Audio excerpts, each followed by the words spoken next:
Leadership doesn't have to ruin your life. You just need the right proactive tools to get ahead of those daily fires you always seem to be fighting.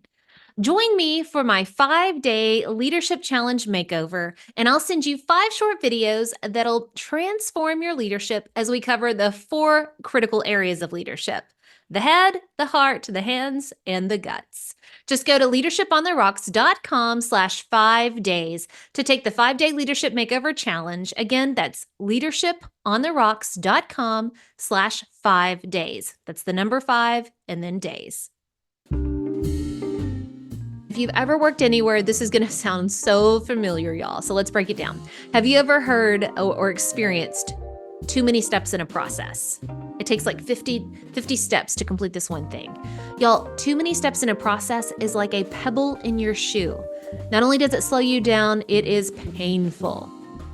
This is the Leadership on the Rocks podcast, where we equip and empower leaders like you to thrive in and create harmony between your professional and personal lives. I'm your host, Bethany Rees, and in today's episode, you're just getting me. I really want to talk to you and share on how we can kiss complexity in leadership goodbye. So welcome back to another new episode. I have a rant and a rave that I've just got to share with you because our world is becoming ridiculous. So we've got to talk about how to simplify our leadership to get rid of the noise that clutters up your day-to-day and my day-to-day. This episode is all about kissing complexity in leadership goodbye. And no, I'm not talking about smooching here. In case you've never heard the acronym, KISS stands for Keep It Simple, Stupid. Now, before anybody gets offended at the word stupid here, I really want you to just think about how simplicity can and will lead to success. So no, I'm not calling you stupid. It's just part of the phrase because we're so great at making things complex. So today we're diving into why our too much, too long, too cumbersome way of working and living just isn't working for us anymore. So let's just think about this. We have more and more of everything we could ever want, everything that we could ever need access to. And yet we're less productive and less content than we've ever been. Do you feel that way? Do you feel like you're always going, and never get to take a moment of rest, that there's always a ton of work to be done? I mean, let's just think about society in general, right? Think about it. People have access to so many things these days, but we're not any better. We have access to more information, yet we're not really becoming wiser. We have access to more options, but we're becoming paralyzed by all the possibilities. We have access to innovative technology, but with the speed of innovation going so fast, we're having to constantly change our systems and ways of doing things. So we're constantly having to change. And we have access to more automation to our work, and yet we're still working longer hours than ever. That doesn't make sense. Yet we even have thinking about the dawn of history, we have more stable governments and leadership organizations than we've ever had. Yet we're becoming bound by red tape processes and hoops that now have to be followed because of required mandates. Our too many options, our long drawn out processes, our overly complex systems just aren't working. And that's because complexity kills action and busyness robs us of joy. When the path forward isn't clear and simple, we check out. I know I do. When a constant feeling of inadequacy is present, that internal peace that we strive for is absent. So today I want to talk about 1 belief we must adopt and 2 actions I really think that we have to take in order to stop this insanity of making everything in our lives and our leadership complex. Everything that we think and do as leaders, and as humans in general, comes from a belief that we hold. And society is ingraining in us the belief that more is better. And I'm here today to argue the opposite. I'm here to argue for the belief that less is more. You've probably heard the phrase less is more before, right? But did you know it actually was coined by a German architect, Ludwig Mies van der Rohe? He was a pioneer of modern architecture, but he's known for his minimalist style and his philosophy of simplicity. Now, I want you to think about society for a second. Just zoom out. It doesn't matter what country you live in. Think about just your society that you live in. And if you could describe it in one word, how would you describe it? I know in America, I would probably describe our society as consumerism, the constant focus of acquiring more goods and services. And just thinking about most American homes, we have a lot of stuff. We even pay for storage facilities to hold our extra stuff because we can't fit it into our normal home. That's a lot of stuff, from electronics to plastic containers to that random decoration, that you've had forever. We like our stuff and it's overflowing into every parts of our lives. People don't even park their vehicles in garages anymore because it's for storage. And I've read a couple of his books, but Joshua Becker in his book, Clutter Free with Kids, he shares some extremely powerful insights about this. And he says, quote, "We live in a world that loves accumulating possessions. And while nobody would ever admit that they are trying to purchase happiness, most people live like they are." I mean, think about that for a second. We may not openly admit it, but our actions often show that we're chasing happiness through stuff.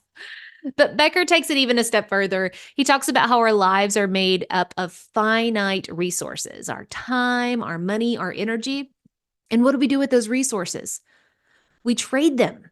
We're trading them for security first, basic needs like shelter, food, and clothing. But after that, we're off chasing comfort and luxury and even the victory of having more stuff than everybody else. We're just constantly chasing. And he says it best when, quote, "We were created to live for pursuits greater than comfort, luxury, and competition. We were created to trade our lives up, not down." But here's the kicker. Becker just keeps going. I love this book, y'all. Becker also points out that, quote, "Often we spend our time and energy chasing things that are physical in nature. All the while, we convince ourselves that we are seeking these things to improve the security and opportunity for our children." Ouch. That one gets to me, right? In our pursuit for more stuff, we're giving our lives away to lesser things. We work longer hours, we're chasing promotions, prestige, and more money so we can buy more and bigger things. And it's a struggle because we feel like we have to keep up with everyone else. It's like we're stuck in the loop of trying to keep up with the proverbial Joneses. Sorry if your last name is Jones out there. We love you. But y'all, is this stuff really worth it? Maybe, just maybe, there's more value in less after all. Thus, I encourage you in your home and in your leadership to adopt the belief that less is more. Stop trading your life down and trade it up. Be very protective of your time, your attention, your affections, and your money. By truly believing that less is more, it's going to drive your thoughts and therefore your stress levels. And it's going to drive your actions and therefore your time. And we know that everybody out there wants less stress and more time. And so less is more. That's the belief we've got to adopt. Okay, now let's talk action. Let's talk about putting in the mental work to actually identify what is most essential or mission critical. What do we actually want to say yes to when it comes to our time, attention, our money, our resources, and all those things? Because when we think of getting things done, most people are picturing this massive to-do list. They're checking off their tasks left and right, and they feel so productive, right? I know I do. I love checking off my to-do list. But actually, that's wrong because here's the deal. Just staying busy isn't the same as being productive. And being productive isn't the same as executing to get results. Execution is not about doing everything. It's about doing the right things. Ooh, kind of hurt myself with that one because I know I like to stay busy. But as leaders, our job is no longer to do the thing, but we're leading the people who do the thing. And the higher we rise in leadership, the more our roles shift to ensuring that our teams are focused on what is mission critical, what truly matters.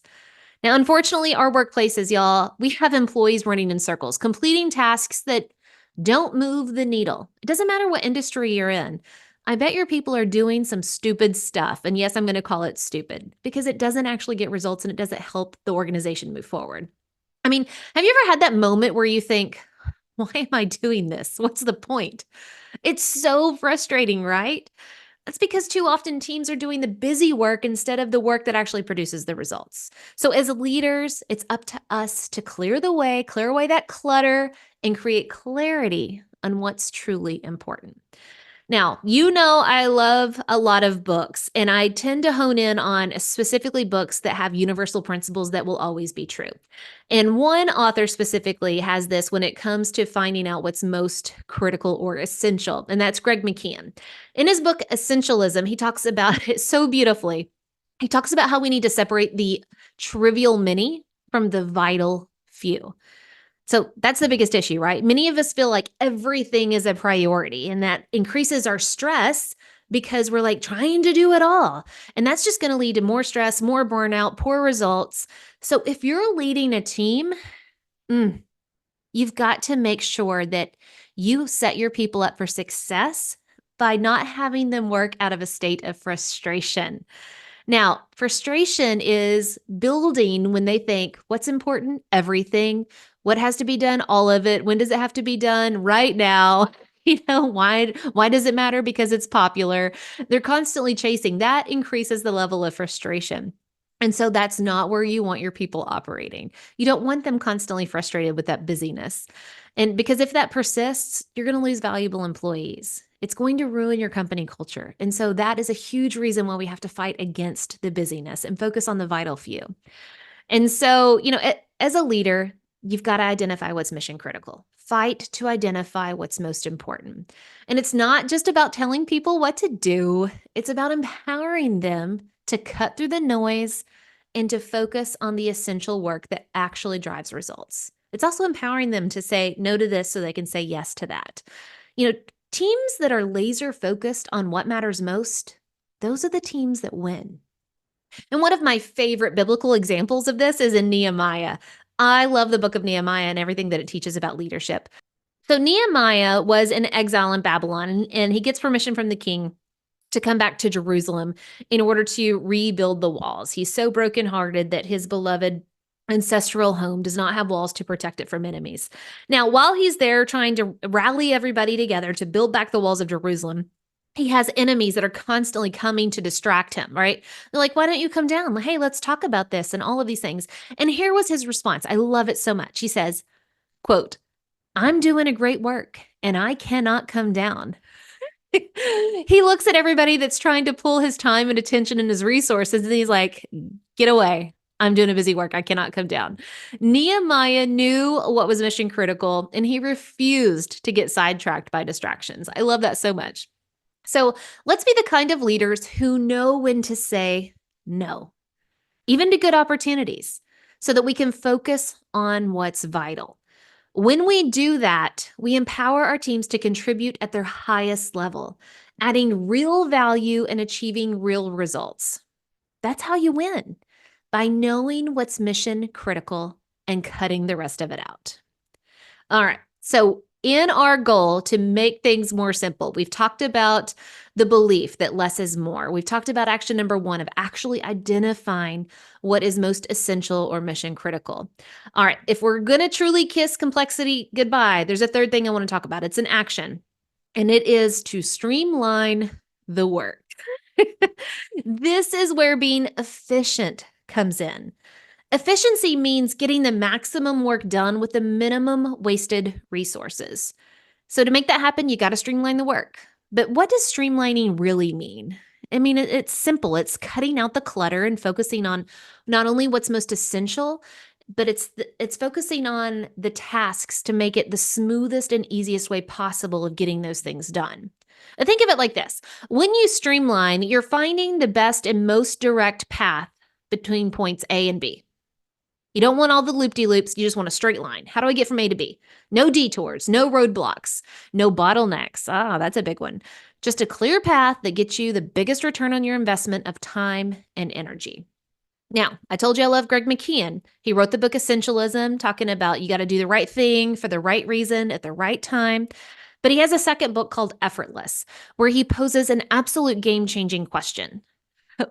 What if this could be easy? Ooh, what if this could be easy? Imagine that. What if the work we did didn't have to be so dead-gum complicated, bogged down by red tape and endless steps in the process? What if we could make the work flow smoothly? Streamlining is all about creating that flow, a smooth, uninterrupted progress where every part of the process is connected. But there's some common things that stop that flow. And if you've ever worked anywhere, this is going to sound so familiar, y'all. So let's break it down. Have you ever heard or experienced too many steps in a process? It takes like 50 steps to complete this one thing. Y'all, too many steps in a process is like a pebble in your shoe. Not only does it slow you down, it is painful. Now, another thing that can slow down the work is too much possessiveness. Think of a basketball player who refuses to pass the ball. Y'all, teams win, not individual players. We have to work together. Another obstacle is too little clarity on the goal. It's like getting a box of materials without any idea of what you're supposed to build. It's like the makerspace. I don't know what I'm supposed to build. And another one is having too many choices. Have you ever been in the cereal aisle at the grocery store? Yeah, there's too many options. You can literally have analysis paralysis of just like, I don't know which one to choose. There's so many possibilities. Another one is having too few decision makers. This is classic bureaucracy. No one wants to make the call because no one wants to get pinned or blamed later for it. They don't want to take ownership of it, and therefore nothing moves forward. Oh, that happens so often. Another one is too much turnover in leadership. It's like having a new boss every couple of years with a better way of doing things. That constant change kills momentum. Now, here's where the real frustration kicks in. People are working hard. They're probably even pulling longer hours. But at the end of the day, they feel like they haven't made any real progress. And why do you think that is? It's because the day-to-day tasks that they're doing are complex, they're disconnected, and they're definitely not streamlined. Sound familiar? I'm sure it does. In most organizations, new mandates, processes, and procedures get added to the pile, but nothing ever gets taken off. We just keep piling on more and more complex tasks, often thanks to some new political mandate or company-wide initiative, but we're not removing things. That is unsustainable. We're burning out our people. It's time to change that. So let's streamline the work. Let's simplify the process, eliminate the noise, get back to doing what really matters. And when we do that, not only are we going to get more done, we're going to get the right things done. And everyone feels the difference. Okay, so now let's talk about bringing all of this together. It's our job to be advocates for simplicity and efficiency. We have to focus on what's most essential and mission critical and find the most streamlined path between point A and point B. Now, you've heard me mention this book before because I love this book too. Michael Hyatt's Free to Focus. And he has said something that I have repeated, I don't know, probably a million times since then. First is what you don't do is just as important to your productivity as what you do. Let me say that again. What you don't do is just as important to your productivity as what you do. That's powerful, right? It's not just doing more, it's about doing the right things. And so, how do we simplify the work and make sure that our teams stay focused on what matters most? Well, Michael Hyatt gives us 3 key strategies for streamlining our work, and I love this so much. What can we eliminate, automate, and delegate? I do not think we as leaders spend enough time thinking about what we can eliminate, right? We're adding on more and more mandates, but we're not getting rid of stuff. Your first job as a leader is to stop and say, what can we get rid of? What is no longer adding value?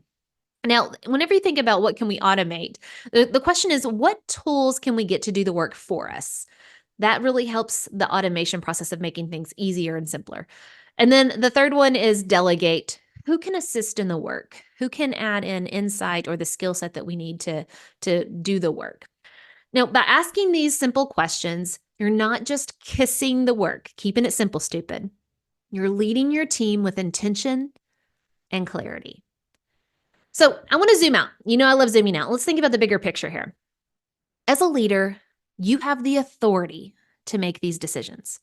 You can say no to the good in order to focus on what's best. Remember, there's a lot of good options out there, a lot of, you should do this. Doesn't mean you have to do this. Just because you can do something does not mean you should. It's your job to protect your team's time and energy.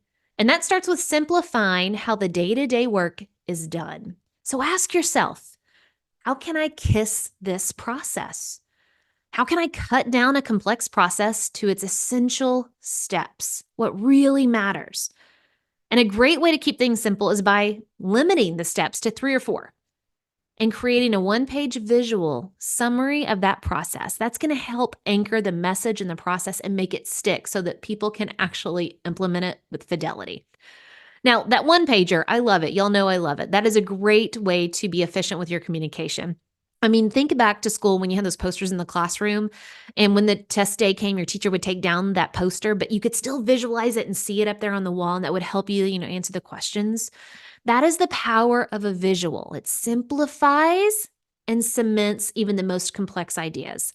And now there is a book that I just read a couple of months ago called Brief by Joseph McCormick. I love this book, but he touches on that too. He talks about we use too many words, we're using too many steps, too many processes. We need to be brief. And he points out that we're all inundated with all this information and we are absolutely plagued by distractions. So his solution is just keep your messages clear, concise, and compelling. And then he loves the one pager. If it can't fit on one page, it's too complex. Simplify it, KISS it. And so it's about cutting through the noise and giving people the information they need and that they can actually absorb. They can't absorb all of those 50-step processes. They won't do it. They will not read those emails. And speaking of, let's talk about communication. Let's talk about those emails. We receive such lengthy emails that really could probably be summarized in like a paragraph or 2, right? People, I've said this before, people don't read more than 5 or 6 lines of email. So KISS your emails. And for the love of God, be very careful with reply all. Whenever you reply, thanks. If I am a leader and let's say I lead a team of 10 people and everybody replies, thank you for whatever, that's now 10 extra emails that I have to see and look at because I'm not sure what the context is until I open it up and then I read it and I'm like, oh, it's just a thank you. Be very careful with your reply alls and your replies and how you're communicating. We got to get rid of that CYA culture of email. Yes, it's important to have accountability, but emails, they're taking over our lives and our work days, y'all. We got to KISS our emails. So think about treating your emails more like a birthday party invitation. Keep it short, simple, to the point, highlight the main points. And if your people need the details, give them a way to find it. That's where an attachment could come in. But also make sure that you prep your people for that. If you just automatically start sending these blunt emails, they're probably going to read in that you're like frustrated or there's a tone about you that they don't, what did I do? So be proactive with explaining, hey, I want to cut down our emails. It's wasting a lot of our time. And so let's start being really short and concise with our emails. And don't read anything into that tone. If there's more information, I can call you about it. We can have a conversation, but I'm going to keep the emails short. Now, remember, leadership is about guiding your team through the noise and the clutter so that they can focus on what truly matters. So you have to model that. KISS the complexity goodbye and eliminate what isn't necessary, what is not important. And that even includes the good stuff, right? So that you can focus on the best stuff. Automate where you can, delegate those who can help, and then make sure that they collaborate so people aren't doing double work. But simplify your processes. Adopt the belief that less is more. Adopt that belief because it is true. Less is more. You're going to have more time, more energy, more results, and more joy. Now, as I conclude this episode, I want to be frank that the ebb and flow, the drought and the flood, the good and the bad, the fires and the storms, and the overall tension between these will always exist in leadership. But you can have joy in the chaos. Now, where I've come to find my joy in this tension and chaos is through my faith. I recognize I'm always a work in progress, and God made me for such a time as this. I don't have to be perfect. I just need to be present, and I need to be authentic and vulnerable and lead through that with authenticity and vulnerability. I'm there to simplify the complex, and I'm there to fight the good fight and to serve the people and be a good steward of what God's given me. I truly believe that less is more, that very few of what pulls for our time and attention is actually essential, and then the work can truly be easier than it is. But as leaders, we have to be willing to stand against the ever-present pressure to do it all and to be it all. We have to be willing to stand alone if that's what it takes to make the complex more simple. By fighting the good fight for simplicity, we're actually being a good steward of our team, our time, and our talents. So, as we close today's episode, I want to read you the paradoxical commandments that were written by Kent M. Keith in 1968 as part of a booklet for student leaders. Y'all, this thing is old, but it is true. It has been circulating for more than 50 years, and it has inspired so much, and I hope it inspires you too. So, the paradoxical commandments by Dr. Kent Keith. People are illogical, unreasonable, and self-centered. Love them anyway. If you do good, people will accuse you of selfish, ulterior motives. Do good anyway. If you are successful, you will win false friends and true enemies. Succeed anyway. The good you do today will be forgotten tomorrow. Do good anyway. Honesty and frankness make you vulnerable. Be honest and frank anyway. The biggest men and women with the biggest ideas can be shot down by the smallest men and women with the smallest of minds. Think big anyway. People favor underdogs, but follow only top dogs. Fight for a few underdogs anyway. What you spend years building may be destroyed overnight. Build anyway. People really need help, but may attack you if you do help them. Help people anyway. Give the world the best you have, and you'll get kicked in the teeth. Give the world the best you have anyway.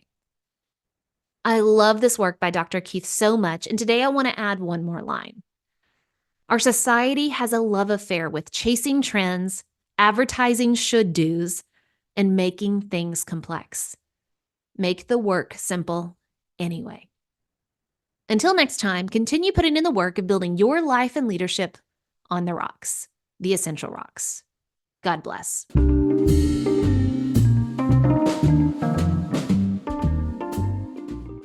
Remember, the most essential rock you can build your life and leadership on is the rock of Jesus Christ. Today's Bible verse comes from Ecclesiastes chapter 7, verse 29, from the Good News Translation. This is all that I have learned.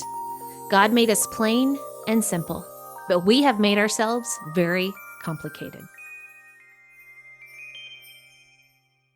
Hey, it's Bethany again. If you're enjoying the Leadership on the Rocks podcast, be sure to subscribe and follow so you don't miss a single episode.